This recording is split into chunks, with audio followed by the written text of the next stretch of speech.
I want to thank everyone for coming here today. I want to thank the Foundation Board for all their support in putting together the book. And of course, I want to thank our sisters for trusting me with their story and for allowing me to be part of their journey. When I first thought about writing Blue Hole Wisdom, I had no idea it would be a 10-year kind of epic journey with hills, lots of hills, mountains, a few valleys. It just took a long time. And there's so many people I would need to thank, including a lot of you who held my hand when I'm like, I'm quitting, I'm throwing it away. I want to thank my husband especially, and my daughter Amelia. Amelia was a fantastic editor, and my daughter Carolyn, who could not join us, who designed the cover and took this photo of me looking like I'm seeing the rapture or communing with the angels. Also my friend Pat Thibodeau, who transcribed the interviews in exchange for hand-knit socks. Couldn't have done it without that. The reason I wrote this book kind of changed over time. During my 20 years at the Foundation, so many people have asked me, what are our sisters like? Who are they? How do they do things? You know, why don't they wear habits? Why are they doing this? Are there still sisters? All those kind of questions. And so I started thinking about how important it would be to document their view of the world. So when I started, it really was kind of almost an effort to preserve a legacy or to document something, because the wisdom that the sisters bring, especially to our church and to the community, is sometimes in a little bit of a different key than that of the wisdom of the Archbishop, for example. And so, even though all those things hopefully work in harmony most of the time, I thought that was important. But when I reached the end, I realized that the book really wasn't about a legacy or a history. It wasn't something about the past, but really, the book is about the present and the future, because the sisters' wisdom and their view of the world is alive and well. We also have new sisters who are with us here today, as well as sisters who have been in the congregation for a number of years. But they've shared their wisdom with so many, not hundreds of people, but thousands of people who work with them, who have been served with by them, who've been encountered with them, who have had encounters with them. And to me, that's really what this is all about. It's a way of reminding us that there are ways to look at our world with compassion and kindness and love, and that the Incarnation is present always and continually is expanding. And so I want to thank our sisters. We're lucky today, we're joined by Sister Cathy Vetter, who is working with the novices, and Sister Helena Monahan, who many of you know from the Foundation or from her work at the Academy. So without further ado, I'm going to turn this over to Sister Cathy.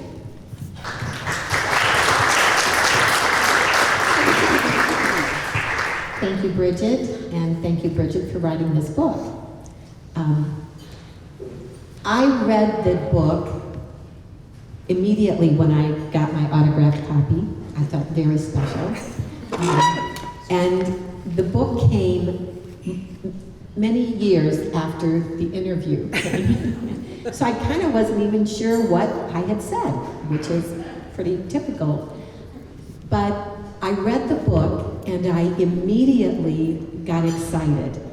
First of all, I read it quickly. I was anxious to get from one chapter to the next, and I was learning stories about women that I know and some women that I don't know so well, but I was learning about them, and we share a common call, the charism of the congregation. These are people who live life like I live life. And here it was written down and exciting. And even the things that I do, they sound better when somebody writes the story and puts it in a book.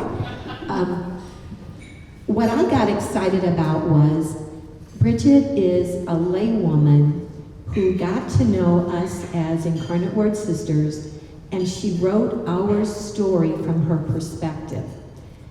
We have history books and we write stories, but it's different to have someone who is outside of us see us and write down things that I can totally identify with. And this is who we are. And yes, this is who we are. So after I read the book, I immediately got copies of it and gave them to some of my friends who are lay women who are excited to know me and to know what I'm about. And I thought, they're going to learn so much. And they did. And they got excited, and they gave the book to their husbands and their friends. And it was a way of passing on the stories of who we are and what we're about. And we all live the charism of the congregation, as do everybody who is baptized, really, because what we are about is making the Word of God, Jesus, enfleshed in the lives of people. And that's what these stories were about. And we all do it differently. Some do it in different countries with different cultures, but in the book it all comes together. We are all part of this piece, and it's a piece that happily all of you can identify with. And hopefully you can see yourselves inserted in a lot of ways in the stories of the people that you read about here. So that's what got me excited about the book.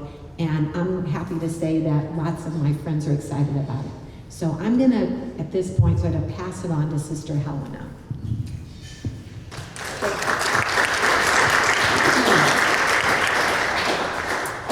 Thank you, Cathy, and thank you, Bridget. Cathy talked about what the essence of the book, what the book is about. And I'm an English teacher in one of my former lives. So I'm going to talk a little bit more about literary technique and how Bridget achieved the overall effect of the book, which I think is the same that we all experience. That's really about the form of the book, and it's about the creative process. And the creative process is something that has always fascinated me, and it's a very mysterious thing that we don't quite get because somehow it's connected to God. So whether it's conscious or not, in Bridget as the author, you can ask her after this whether she was even conscious of what she was achieving when she wrote the book. First of all, the book is written in the first person. Bridget identifies as the writer. She identifies herself. And it's also written in the present tense. Some of the things that she talks about are about the past, but the book is written essentially in the present tense. And all of that creates an immediacy. It's an overall, like you're right there, present in the midst of it all. It's very, very personal. It's like sitting down and having a conversation with friends. The book relies very heavily on interviews, which, as Cathy said, Bridget did over years. We all remember that. And she doesn't interpret the interviews very much. She lets them speak for themselves. And there is no chronological order. So what happens in chapter 10 didn't necessarily happen after chapter 3. There's no order. It's like a continuous present moment. And I think that's the message of the book. Here it is. Here is the congregation. Here is the blue hole wisdom. And that brings me to the symbolism of the book, which is the blue hole. And it's in the very beginning of the book, and it's at the very end of the book, and it weaves its way like water through the book. The blue hole, and this is on page 1. If you haven't read it, you'll remember it when you do. The blue hole is the pristine headwaters of the San Antonio River. It lies in the heart of the Incarnate Word Mother House lands in San Antonio, Texas. It is an oasis of calm. And I think that's a metaphor for the book. It's an oasis of calm in the middle of the present day San Antonio. The blue hole can be mistaken for a simple stone well until you look down inside. And each of us and each person in this room can be looked upon as a person until you look down deep inside. And at the end of the book, it says the headwaters is a location, a mission, and a state of mind. And I think that's what Bridget was writing about. And in her interview, she freed up the sisters that she interviewed, all of us, to talk about what is really important to them and what is very intimate, their spirituality. And the fact that they opened up so beautifully, I think, is a testimony. We want to talk about what we really believe in, if we just give people the chance to do that. And I think Bridget gave us this chance in the book. Cathy mentioned the charism of the congregation, and that may be a new word to some of you. It's not charisma, although it's related, it's the same root. Charism is a gift from God that helps you live out your faith in the gospel, and that's on page 37 of the book. It's what anchors the work of Incarnate Word Foundation. And over time, it has become, Bridget says, her anchor as well. The charism is the incarnation. And for most of us, I think we know what that is. God became human in Jesus, the incarnate Word, to show us how to live in this world. And living, as Jesus showed us, is incarnational spirituality. And that's what the foundation is about. And that's what the congregation is about. The chapter goes on, and it says how Bridget kept asking for a definition of incarnational spirituality, and people do that. But none was forthcoming, because it's something you teach by how you live and how you give witness to gospel values, and you do it over time. It's not a single act, it's a lifetime of action. Teresa Maya, who's our current congregational leader, on page 64 says, it is a collective dreaming, I love that we do together. So the book is a collection of dreams. It's not about one person or one thing or one goal. It's being part, and Cathy said this, of something much bigger. And everybody in this room is part of that. In one of the other chapters, the sisters in Chimbote, Peru, are talking together, and they say the incarnate Word lives within people. It's not that the sisters have this charism and we give it. It's that it is in everybody, and we recognize it in one another and call it forth in one another. So there's no sense of privilege about any of this. It's just a sense of being with and journeying with. And I think finally, and Cathy mentioned this also, for us as sisters, in reading about each other, we appreciate the gift of one another and the gift of what the congregation is. And that's the Blue Hole Wisdom.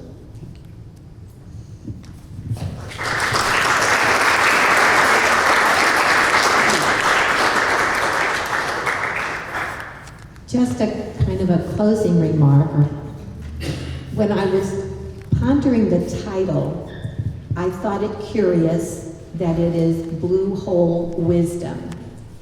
And I was reading something recently, and Dr. Richard Johnson has a definition of wisdom, which I think pulls this together. He says, the spiritual core of us accumulates experience, and with the assistance of the Holy Spirit, working in conjunction with an awakening mind, generates that quality of life mastery we call wisdom. And I think this book reflects a lot of accumulated experience that has happened through the Holy Spirit in the lives of each of the people in the book, and that working in conjunction with the awakening, and I think always awakening minds of our sisters, of all of the people that we are in collaboration with, whether it's associates, all of those in ministry, all of those that we share life with, our neighbors, our friends, our families, everybody here. All of that together generates a quality of life mastery that we call wisdom.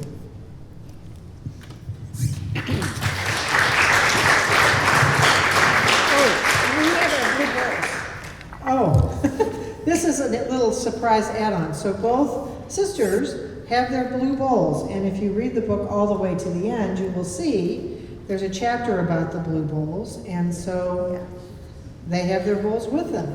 You can touch my bowl. And wherever you go in the congregation where there's sisters, you'll find a blue bowl. It's wonderful.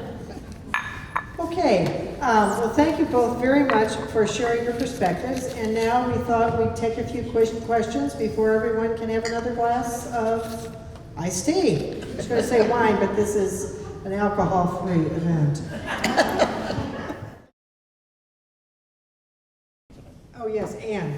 So I noted when, I think it was Sister Helena, whoever said that the book had not necessarily any order, and it was a little scattered. I said to my colleagues here, just like Bridget. So, you don't walk through life linearly. You walk through life with lots of a spoken wheel almost kind of thing. So I think that's how you show up and bless this world that we're in. Well, thank you, Anne. I mean, it was hard to organize the material because I tried to organize it by kind of a journey story. So the sisters come from France, I go to San Antonio, then I have a few interspersed stories, then, I go to Mexico, interspersed stories, go to Zambia, and then I end in Peru, which is the newest part of the congregation. Sister Cathy is here from Peru with us today, and it's kind of the future in some ways. I end with things about the future because the congregation is very much alive. We have new sisters who are coming in all the time, and so this is at the end. The book is really about the beginning. Laura. Sister Cathy, I was struck by your comment that you sat down and read it all in one sitting, I think maybe because you knew you were part of it, wanted to see where it was going. And my experience of reading the book is I couldn't read it in one setting. Like I kept having to pause and think about and reflect on the nuggets that were in there. And I feel it's a very meditative kind of a book, and just thought I'd ask you to comment on that. Thank you. Yes, it is a very meditative book, but I, being one of the sisters and not having experienced all of the sisters and all of the stories, because many of the sisters, like the sisters in Mexico or Peru or even in San Antonio, I've spent really 99% of my religious life in Missouri and in St. Louis, and the bulk of even those in the United States are in San Antonio. So I don't know all of them in the same way. I haven't had dinner with all of them as, in some of the ways that Bridget has. So I was just anxious. I wanted to know them. I wanted to meet some of these women that I know, but meet them at another place, in another space. So that's why I hurried through. I can always go back, but I had to hurry through and get to the end because I didn't want to miss anybody's story. Did anything surprise you? There were some things, yes, there were some things that did.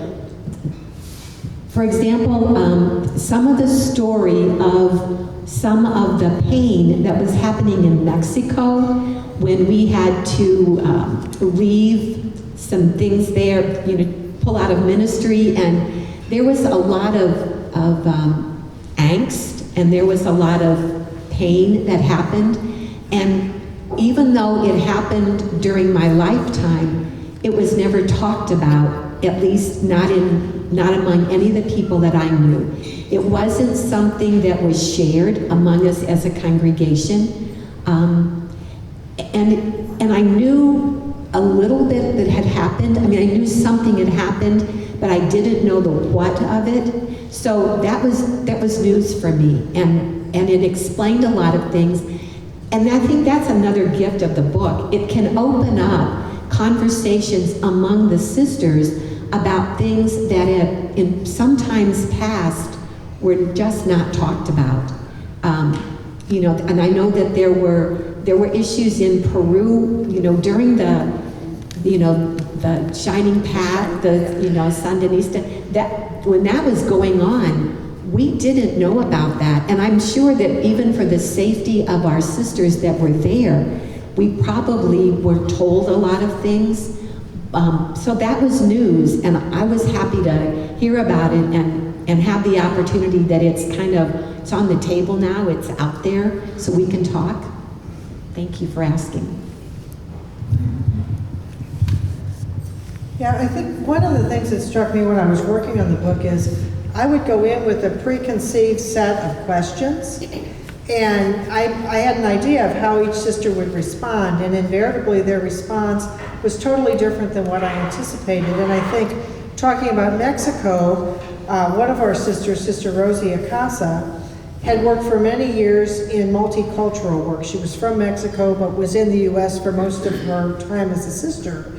And I thought she was going to talk about diversity, but instead she talked about forgiveness and how she had experienced prejudice in the congregation when she was a young sister, and how she chose to forgive people, and how she examined herself. And you know, I think to me that was very profound, that she could be that forgiving, and really reflected on it. It wasn't a knee-jerk, oh, of course I forgive you because I'm a sister and I'm this holy person. It was, she thought about it for a long time.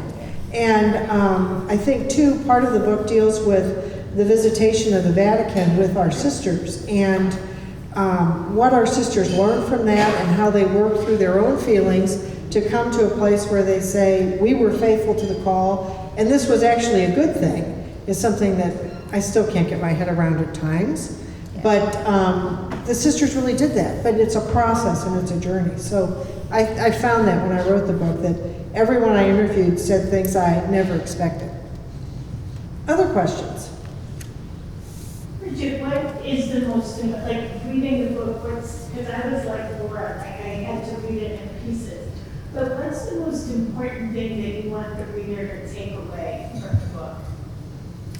Or is it, can you just have, or is there several things? Well, I would say the most important thing to me is that there is a future, and that the lay people are part of that future too, and that the mission doesn't belong just to the sisters, but the mission is itself, and it calls to everyone. And a lot of times, I know I was like this when I first started. It was like, I need to ask the sisters because it's their mission, it's theirs. But it really isn't just theirs, it's everyone's. And they aren't some group of people that are set apart and they have some sort of special perspective that the laity just can't grasp. It's really something that includes and involves everyone. So I think that's the piece. I just wanted to pick up on that. We had a discussion about the book earlier in our home, and we had people, some of Cathy's, our friends, were invited to that. And there was a priest there, Father Denny Shaw. Some of you may know him. But Denny picked up on that. And I mentioned it, but didn't develop it very much. That many lay people, or some lay people anyway, still hold religious and clergy. They still grant them a sense of privilege or entitlement.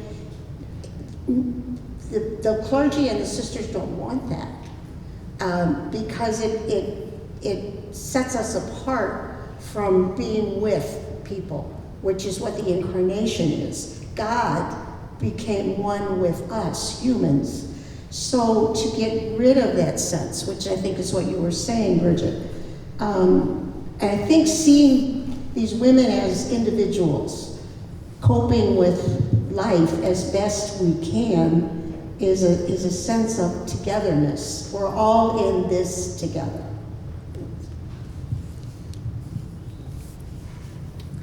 Okay, anyone else? Yes. When our resident English teacher talked about address the literary aspects of the book, and Bridget, I'm wondering if you could talk a little bit about your creative process. Well, it was intuitive. It was stream of consciousness, Anne. No, when I started, I had this idea that the book would be chapters organized around a theme. So there would be a chapter on incarnational spirituality, and there would be a chapter on hospitality, and a chapter where it would be almost like a little mini essay. And at my first writer's workshop, I read the one about incarnational spirituality to the group, and at the end they were all just like, what do you think? And they're like, wow. So I had to start all over again. And basically I tried to write each chapter in a way that captured the personality of the sister and her ideas, as opposed to saying, we're going to talk about incarnational spirituality. Here is Sister so-and-so with little footnotes or something. That would have been tedious. So it really evolved over time, and the order of the book changed over time. So it was very much of a process. And for those of you who know me, I tend to kind of do this all the time anyway. So I can't say that there was some grandiose plan. Anyone else? Great. Well, enjoy the refreshments. Enjoy each other. Feel free to talk with the sisters. Feel free to look at the blue bowls. If you look closely, you will see the fish stamp. So for those of you... I don't have a fish. Are you one of the people without the fish? No, I don't have a fish. Oh. I mentioned that in the book. That when I made the bowls, some of the bowls do not have fish, and the sisters are going to spend a lot of time trying to find fish that aren't there. But yes, these are the hands that made 250 bowls, and I do not have one myself. So on that cheerful note, help yourself and enjoy your time here. Thank you very much for coming.